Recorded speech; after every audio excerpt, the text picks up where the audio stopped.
Sucedió que cuando los ángeles se fueron de ellos al cielo, los pastores se dijeron unos a otros: pasemos pues hasta Belén y veamos esto que ha sucedido y que el Señor nos ha manifestado. Vinieron pues apresuradamente y hallaron a María y a José y al niño acostado en el pesebre. Y al verlo dieron a conocer lo que se les había dicho acerca del niño.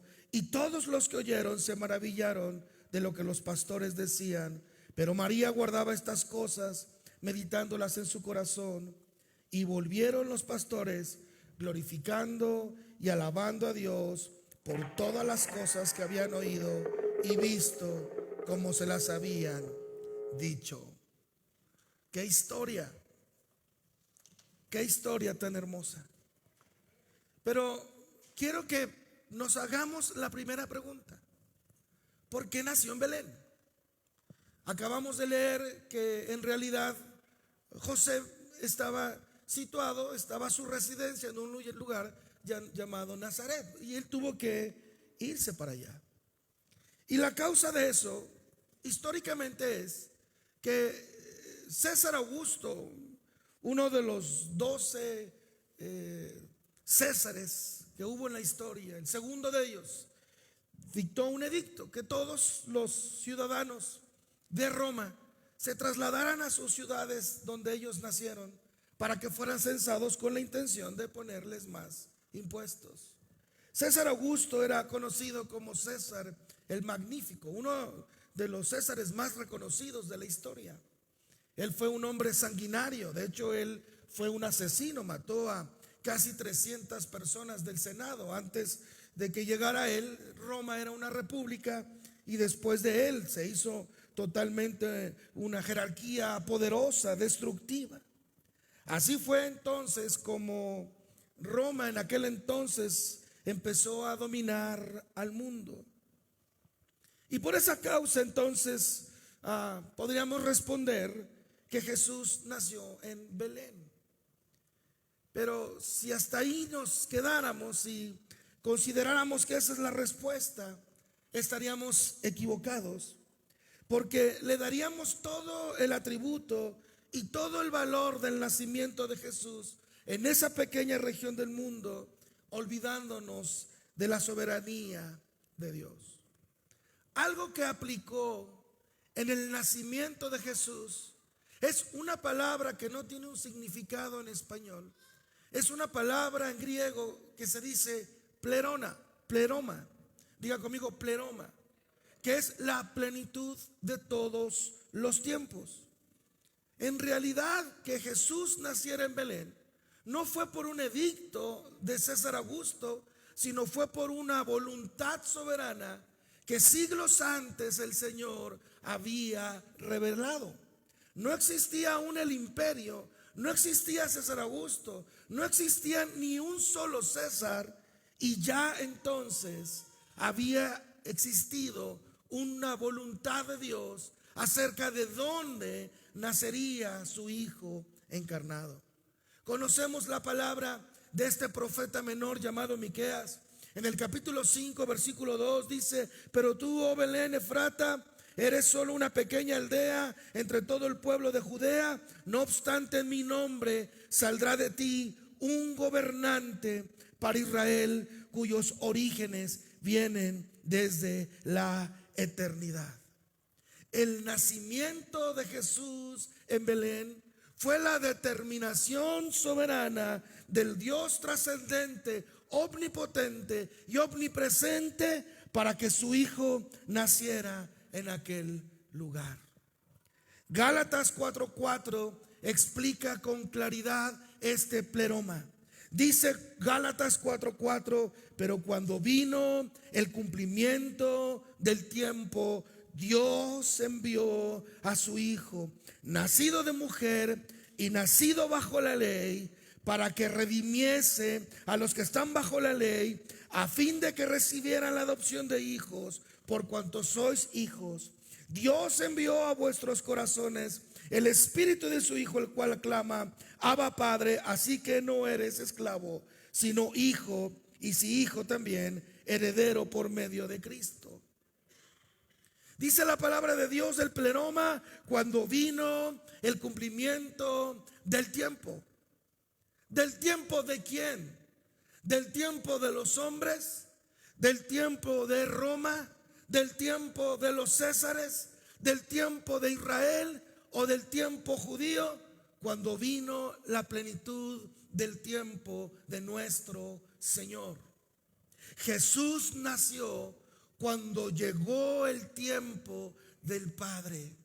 El Padre determinó, Dios determinó cada uno de estos eventos, que no fueron casualidades, sino diosidades. Dios había preparado cada uno de estos escenarios para el nacimiento de Jesús. Mi amado hermano, la manera en que nació Jesús, el lugar donde nació Jesús, el pesebre donde nació Jesús, los pañales donde Jesús estaba envuelto, no fueron casualidad histórica, sino fue el pleroma de Dios cumpliéndose a favor de nosotros los hombres. ¿Cuántos dicen amén?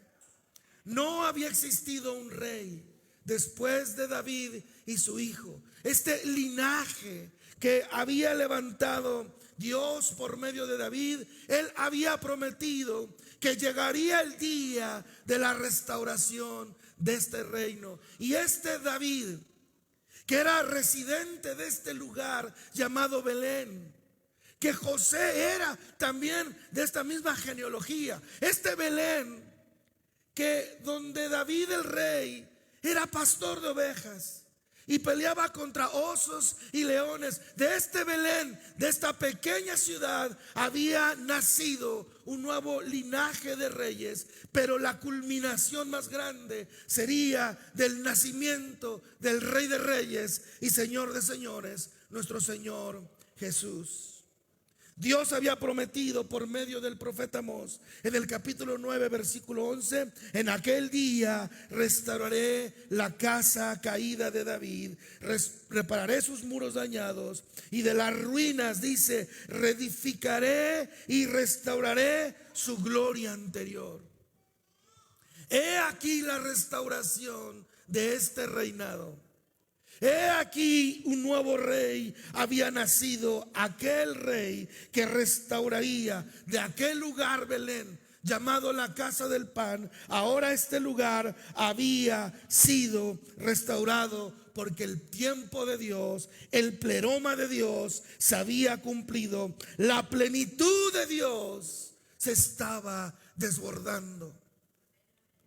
No tiene definición el pleroma, porque el pleroma es tan exacto y tan perfecto como los oleajes del mar que respetan los límites de la playa. Pero es tan fuerte y tan contundente como las olas que desbordan y revientan los muelles y peñascos. El pleroma es tan exacto, es tan limitado, es tan lleno a la vez, que no permite que ni un átomo se intervenga, ni que se meta, ni que se salga de la voluntad perfecta del Señor. El nacimiento de Jesús no fue un evento común, fue un momento perfecto.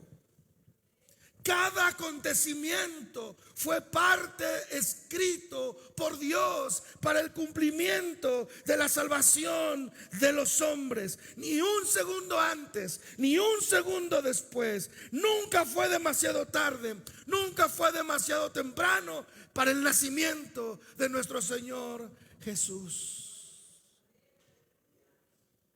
El mundo celebra la Navidad, que el significado es natividad, el nacimiento de nuestro Señor. Y este Señor Jesús, cuando vino el cumplimiento de todas las cosas, vino y nació este Rey poderoso, pero humilde. Nació el Rey más grande de la tierra, nació el Rey más poderoso de la tierra, pero no iba a nacer bajo los estándares que el mundo hubiese esperado. Quizá esta sea la confusión de Israel. Esta es la confusión del pueblo judío, que les cuesta trabajo aceptar este pleroma, este Jesús Rey, porque no nació en las condiciones de un palacio, sino en la humildad de un pesebre. Pero nuestros amigos judíos olvidan la profecía de Zacarías, en Zacarías 9:9, que dice: alégrate mucho, hija de Sión, da voces de júbilo, hija de Jerusalén, he aquí tu rey vendrá. Y fue dicho: vendrá como justo, salvador, pero humilde. Jesús nacería contraculturalmente a lo que los reyes de este mundo nacerían. Jesús nacería, Jesús vendría a esta tierra como un hombre humilde para el corazón de todos. Pero a pesar del nacimiento en humildad, en un pesebre, usted conoce la historia entonces. César Augusto determina que todos los hombres tenían que ser censados en su tierra. Y cuando María y José fueron de vuelta a Belén, no encontraron un lugar donde reposar aquella noche. Y tuvo que nacer María, o tuvo que aliviarse María, o dar alumbramiento en aquel pesebre. Pero esa fue la voluntad de Dios, para que se cumpliera toda la palabra escrita. Pero a pesar de este nacimiento en humildad, no iba a ser quitado el resplandor de esta gloria. A pesar de este nacimiento sin árbol de Navidad, sin aún regalos, sin villancicos, a pesar de este nacimiento sin un pavo en medio de una mesa, sino en la austeridad y en la escasez, no iba a faltar el resplandor de Dios. Dice la Biblia que entonces la gloria Shekinah visitó el escenario. Lo leímos hace un rato en estos mismos campos de Belén, donde años atrás el mismo rey David había sido pastor de ovejas. No sería casualidad que se presentara la gloria Shekinah refulgente a otros pastores.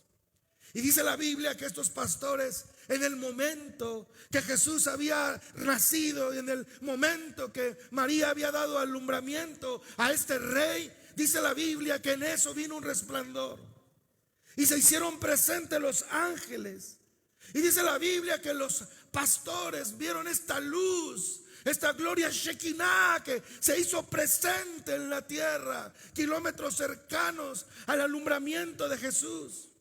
Y dice que tuvieron temor, tuvieron miedo, estaban sobrecogidos por el escenario tan grande, porque lo que los pastores vieron fue la misma gloria Shekinah que vieron los judíos años atrás en el monte Sinaí, o la misma gloria que vio Abraham en medio de esa zarza, o la misma gloria, que vio Moisés, o la misma gloria que vio Abraham en el día del sacrificio. La gloria Shekinah se hizo presente. Y dice la Biblia que entonces, cuando estaban ahí los pastores, repentinamente apareció el ángel en una multitud de huestes celestiales. No era uno ni dos, eran huestes y huestes y huestes. El cielo se llenó de ángeles. El acontecimiento más grande existido en el cielo había acontecido en la tierra. El Hijo de Dios había manifestado su gloria en la tierra, y los ángeles vinieron, los mejores cantores, los mejores trovadores, los mejores hombres de cuerdas, lo mejor que había en el reino, se hizo presente ante el nacimiento del rey. Y vinieron ellos con la gloria Shekinah de Dios. El Espíritu Santo estaba ahí. Y dice la Biblia que estas huestes alababan y decían: gloria a Dios en las alturas, y en la tierra paz y buena voluntad para con los hombres. Ni los ángeles podían comprender la bondad divina de Dios, que no solo traía bendición al reino celestial, sino paz a los hombres. Dice la Biblia que esta luz, esta imagen, de pronto desapareció ante sus ojos. Y fueron entonces los pastores a ver la escena profetizada por Miqueas, por Amós. Y ahí estaba María, en aquel lugar humilde, en ese pesebre, con el niño envuelto, y la Navidad llegó. ¿Cuántos pueden dar un aplauso al Señor? Llegó Jesús. Llegó Jesús. La Navidad, la Natividad, la promesa cumplida. Dice la Biblia que los pastores se fueron del lugar, celebrando y cantando y adorando y alabando por la imagen que había presenciado. El título de este sermón es Los primeros regalos de la Navidad. Y ahora entonces vamos a esta parte donde todos queremos oír. ¿Cuáles fueron estos regalos? Ahora ya estaba Jesús. Ahora ya era digno de alabanza y de adoración. Y en la historia conocemos que hubo unos personajes que se hicieron presentes, que venían de lejos y que trajeron presentes a Jesús. Leamos esa porción porque ya está Jesús. Ha nacido. El pleroma se ha cumplido. Y estamos a punto de ver lo que nos conmueve a muchos de nosotros, lo que nos motiva a muchos de nosotros, lo que hace que la ciudad explote, todos buscando un regalo. Pero los primeros regalos fueron aquí. Y dice Mateo capítulo 2 versículo 1: cuando Jesús nació en Belén, en Judea, en los días de Reyes, vinieron entonces del oriente de Jerusalén unos magos, diciendo: ¿dónde está el rey de los judíos que ha nacido? Ponga atención. No dicen: ¿dónde está el rey de los judíos que ha de nacer? Dice: ¿dónde está el rey de los judíos que ya nació? Porque su estrella hemos visto en el oriente y venimos a adorarle. Oyendo esto, el rey Herodes se turbó y toda Jerusalén con él, y convocaron a los principales sacerdotes y a los escribas del pueblo y le preguntaron: ¿dónde había de nacer el Cristo? Ellos le dijeron: en Belén, en Judea, porque así está escrito por el profeta. Dice el versículo 7: entonces Herodes, llamando en secreto a los magos, indagó de ellos diligentemente el tiempo de la aparición de la estrella, y enviándolos a Belén dijo: id allá y averiguar con diligencia acerca del niño, y cuando lo halléis, hacérmelo saber para que yo también vaya y le adore. Ellos, habiendo oído al rey, se fueron, y aquí la estrella que habían visto en el oriente iba delante de ellos hasta que llegaron y se detuvo donde estaba el niño. Y al ver la estrella se regocijaron con muy grande gozo, y al entrar en la casa vieron al niño con su madre María, y postrándose lo adoraron, y abrieron tesoros y le ofrecieron presentes: oro, incienso y mirra. Pero siendo avisados por revelación en un sueño que no volviesen a Herodes, regresaron a su tierra por otro camino. Dice la Biblia que entonces estos reyes vieron una luz. Vieron una estrella, ellos decían. Algunos teólogos consideran que en realidad lo que estos reyes vieron, o estos magos, vieron, fue la gloria Shekinah que se manifestó a los pastores. ¿Está conmigo? Vieron esa luz y decidieron caminar y acercarse al lugar de este nacimiento que les iba a tomar muchos kilómetros. Conocemos la historia y se hicieron presentes los primeros regalos de la Navidad. Dice la Biblia que trajeron, diga conmigo, oro, diga conmigo incienso, diga conmigo mirra. El oro era un simbolismo profético de un regalo para un rey. El oro se regalaba a los reyes, y ellos sabían que la casa de David sería restaurada por los versículos que hemos leído. Y dice que también le dieron incienso. El incienso era algo que se regalaba a los dioses. Recuerde que los sacerdotes quemaban incienso en el altar de la adoración. El incienso es este humo abundante que llega al trono de Dios. Dice la Biblia que las oraciones de los santos son como incienso encendido que huele. Si tuviéramos oportunidad de quemar incienso, es algo muy visible, es un humo muy espeso, con un olor muy fuerte. Entonces Dios oye las oraciones, y el incienso es una ofrenda a un Dios. Y dice que también le dieron mirra, y la mirra era este perfume aromático que se le daba a la gente magnánime, importante, pero era el mismo utensilio, el mismo perfume que se ungía a los muertos. Esta misma mirra fue la que esta mujer derramó a los pies de Jesús, ese vaso de alabastro, ¿se acuerdan? Y dice la Biblia que lloraba y enjuagaba sus lágrimas y los pies de Jesús, y la gente quería quitarla, y Jesús dijo: déjenla, porque ella ha preparado mi cuerpo para el sacrificio. Entonces, el oro representa a un Dios, el incienso representa a un Dios, y la mirra representa a un hombre naciente que había de morir. Los regalos que Jesús recibió en realidad no fueron regalos simples y comunes, sino se convirtieron en regalos proféticos. Quiero hablar de 10 cosas que la Biblia no dice, pero que nosotros asumimos que es acerca de la Navidad, los regalos y los magos y Santa Claus. Bueno, la Biblia no dice los nombres de estos magos. No quiero partirle su corazón, pero no habla de un Gaspar, de un malhechor y un Barraspar. Lo siento. Solo dice que eran magos. Tampoco dice que fueran reyes, solo dice que eran magos. Tampoco hay un hombre de rojo llamado Pancho Claus. Lo siento. San Nicolás, en defensa de él, fue un hombre devoto, creyente, que sus padres habían muerto y había heredado una enorme fortuna, y él es reconocido como una persona dadora porque regaló su fortuna a los pobres. Por eso Santa Claus podríamos considerarlo parte del team buena onda, pero no está en la historia bíblica. Entonces, si no está Gaspar, si no está Melchor, si no está Gaspar, esos, entonces no estamos seguros que sean 3. Escuche, podrían ser 3, porque eran 3 presentes.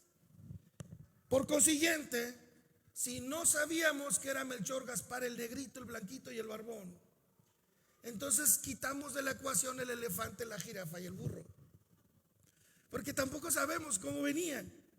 Eran de Oriente, asumimos que quizá era su medio de transporte, pero no sabíamos. No sabíamos si eran de Persia o de Babilonia, no sabíamos si eran reyes, pero sabíamos que eran magos. La palabra magos en la traducción es magus, que en realidad no se refiere a personas mágicas que hicieran esoterismo o brujería, sino gente con grandeza extraordinaria. Los magos en aquel entonces también era un término, sobre todo allá en Babilonia, a personas con cierta habilidad astrológica, astronómica y científica. Eran científicos sabios que vieron la luz. Ahora, posiblemente se trataba de hombres que quizá por medio de la cautividad del pueblo de Dios, ya sea en Persia o en Babilonia, porque no sabemos si eran persas o babilónicos, ellos quizá habían oído las profecías por generaciones de un Mesías, de un Salvador. No era gente del cielo, no era gente creyente, pero era gente que, como todos, cuando Jesús nació y como Jesús ahora, tenían la necesidad de un Salvador.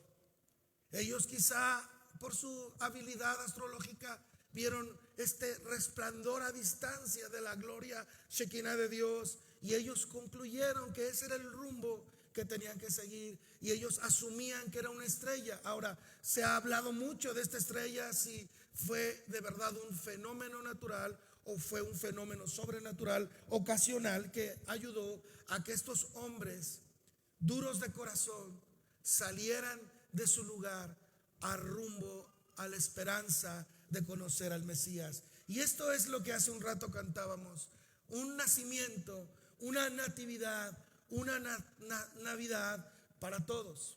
No solo fue una Navidad para la gente en Belén o para la gente en Judea o para la gente en Nazaret, fue una Navidad aún a distancia. Cuando pensamos que estos magos venían de Babilonia o de Persia, pues estamos hablando del rincón más rincón del mundo. Quiere decir que el nacimiento de Jesús fue un mensaje para todos. Otra cosa que voy a decir que quizá destruya su nacimiento es: los magos no llegaron junto con los pastores. No llegaron. Yo sé que en el nacimiento ponemos al bebé y ponemos los pastores y animales y los magos, pero ellos no llegaron. Ellos se enteraron después, ellos a distancia quizá vieron la gloria Shekinah refulgente y entonces tomaron camino, y les tomó por lo menos más de 40 días. Porque conocemos la historia que una vez que Jesús había nacido, habían pasado 40 días y María y José llevaron al niño al templo y lo presentaron. Ellos lo presentaron, y cuando alguien presentaba a un niño tenía que dejar una ofrenda al altar. Pero cuando una familia era humilde y no tenía recursos, podía tan solo sacrificar palomas o tórtolas. Y en la historia sabemos que cuando María y José presentaron a Jesús, presentaron tórtolas y palomas. Si ellos hubieran tenido el oro, la mirra y el incienso antes, quizás se hubieran sacrificado en el altar. Y no fue así porque no tenían nada. Entonces, en realidad, cuando los magos llegan a Jerusalén y empiezan a preguntar acerca de el rey que había nacido, ¿se acuerdan? Ellos no preguntaron por el rey que habría de nacer, sino por el que ya había nacido. Y estaban preguntando, y entonces llegaron con Herodes, que en realidad Herodes tenía temor porque él se sentía rey en aquel entonces. Y entonces se enteraron que este niño proféticamente, según Miqueas, iba a nacer en Belén.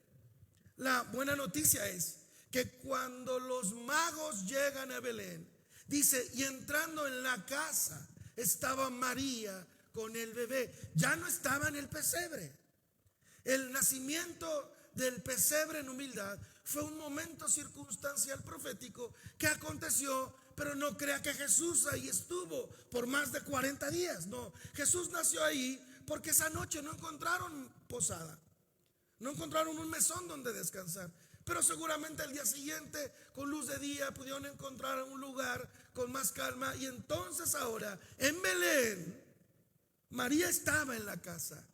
Y cuando ella estaba ahí, entonces estos hombres aparecerían con estos presentes: el oro, el incienso y la mirra. Y la mirra, y con eso quiero terminar. Y la mirra estaba presente en los obsequios. La mirra era un recordatorio de la obra de este niño. Y apenas habían pasado unas horas que estos magos habían llegado y adorado al nacimiento de Jesús, cuando llegó a oídos de Herodes que estos magos no volvieron por el mismo camino, sino por otro. Y entonces Herodes, lleno de temor, de vanidad y de celos, fue cuando dio el edicto de matar a todos los niños menores de 2 años. La mirra estaba haciendo su efecto. Y empieza la persecución de nuestro Señor.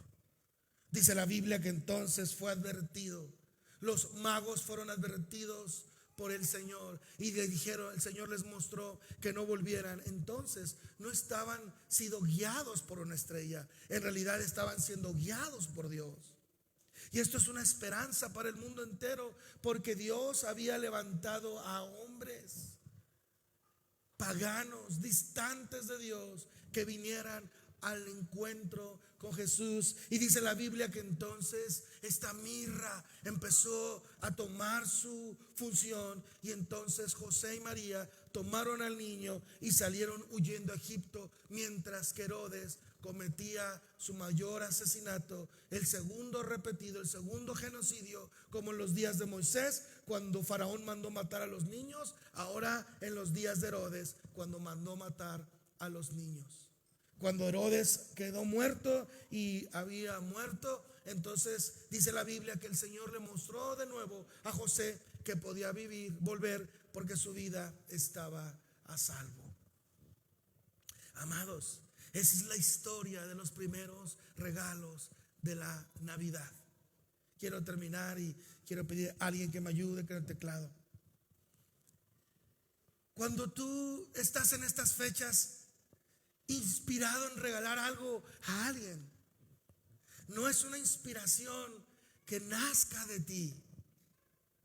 No es una inspiración que nazca de tu bondad y buen corazón solamente. Es el mismo Espíritu de Dios que operó hace más de 2000 años en el corazón de estos magos, que a distancia tuvieron el deseo de venir delante de Jesús y traerle presentes. Pero dice la palabra de Dios que estos hombres, cuando vinieron delante de María y de Jesús y de José, dice la Biblia que estos hombres no solamente lo honraron, no solamente lo reconocieron. Dice la Biblia que entonces, postrándose, le adoraron y le trajeron presentes. Cada que tú estás dando un regalo a alguien, tú no te has dado cuenta, pero es el Espíritu de Dios que está hablando a tu vida y te está diciendo: tú estás dando porque has recibido demasiado de parte de Dios. No estamos dando, vuelvo a decir, porque somos bendecidos por un aguinaldo. No, estamos dando el mundo entero en esta fecha, aunque no es la más acertada bíblicamente para reconocer el nacimiento de Jesús, pero es un día, es un momento para recapacitar y recordar que Jesús nació. Cada que nos damos presentes, cada que nos damos regalos, estamos repitiendo la historia de estos magos de Oriente que trajeron lo mejor de lo mejor, porque Jesús nació. Demos gracias a Dios por cada regalo que hemos recibido y hemos dado, pero demos gracias a Dios por el regalo más maravilloso, por la gracia más hermosa que hemos recibido: el nacimiento de nuestro Señor Jesucristo. Hoy es Nochebuena y Jesús nació. ¿Cuántos dicen amén? Dale un aplauso a Dios. Ponte de pie conmigo. Ponte de pie.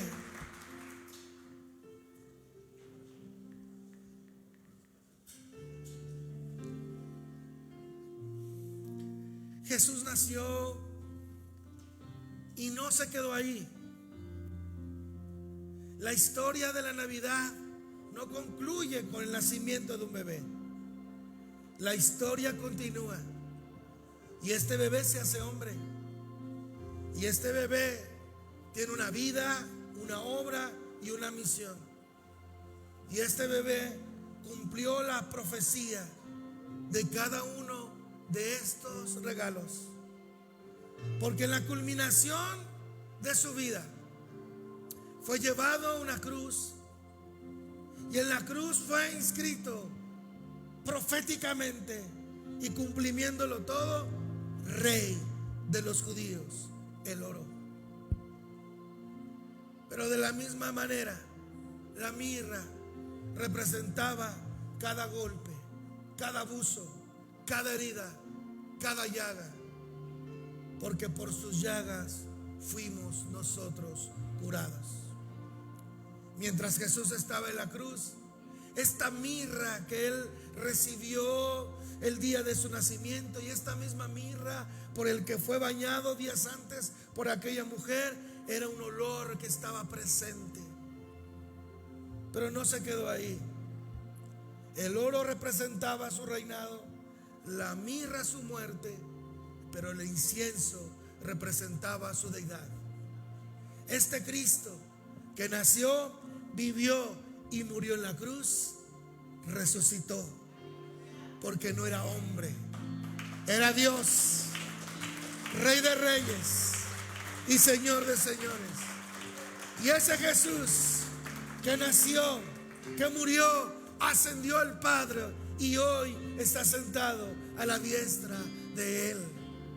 Y este niño que nació, este bebé que nació humilde en un pesebre, le tengo una enorme noticia: lo volveremos a ver, pero esta vez no vendrá en humildad, Dice la Biblia que los cielos serán abiertos y vendrá Él entonces con una espada en sus manos, con un caballo blanco, y delante de y atrás de Él las huestes celestiales y la iglesia misma, y en su muslo estará escrito: Rey de reyes y Señor de señores. El Señor Jesús viene pronto, viene de vuelta, viene por su iglesia. Ese bebé humilde, ese rey humilde volverá como lo que es el león de la tribu de Judá. Amados, esa es nuestra Navidad. Oremos. Señor, gracias por Jesús, gracias por su nacimiento, pero gracias por su vida, por su obra, por el fin de su obra, por el cumplimiento de ella. Gracias, Señor, por su ascensión. Gracias porque hoy sabemos que está sentado a tu diestra. Pero gracias, Señor, porque tu iglesia lo espera. Y la iglesia dice: ven, Señor. Amén. Tu iglesia te espera. Te estamos esperando. En el poderoso nombre de Cristo Jesús. Dale otro aplauso al Señor. Amén. Amén. Y amén. Amén. Wow, qué buen mensaje. Esta noche buena, yo les pido un favor como su pastor que les ama. Tómense de las manos. Yo sé que habrá algarabía, habrá mucha comida, habrá mucho que celebrar, habrá rostros que no hemos visto, familiares que no nos habíamos encontrado. Pero no olviden tomarse de las manos y decir: gracias, Señor, por el nacimiento de Jesús. Hágalo. Nunca deje de asombrarse por la obra de Cristo en medio de los hombres. Amén. Vamos a orar por los diezmos y ofrendas. No se sienta aún. Vamos a bendecir nuestro trabajo. No hemos terminado. Viene una presentación final de los niños. Vamos a celebrar el nacimiento de Jesús. Antes de diezmar, ofrendar, quiero decirles que me hacen muy feliz. Qué bueno verles juntos. Les amo. Gracias por atender mi invitación y venir. Les hemos extrañado. Necesitamos seguir creciendo como iglesia y asistir. Quiero que los de acá le den un aplauso a los de acá, y los de acá a los de acá por haber venido. Apláudanles. Ahora los de acá, apláudanles. Qué bueno que viniste. Te extrañaba. Les amo mucho, iglesia. Oramos. Señor, gracias por los diezmos y ofrendas. Gracias por tu provisión. Damos un regalo de Navidad. Así como los magos de Oriente trajeron oro, mirra, incienso, así nosotros hoy traemos nuestra ofrenda delante de ti en gratitud a la obra que has hecho con nosotros. Señor, recibe este diezmo, recibe este aguinaldo, recibe esta ofrenda, Señor, en el nombre poderoso de Jesús. Amén y amén. Adelante, ábranse paso y traiga su diezmo, su ofrenda. Acérquese. Gracias a Dios.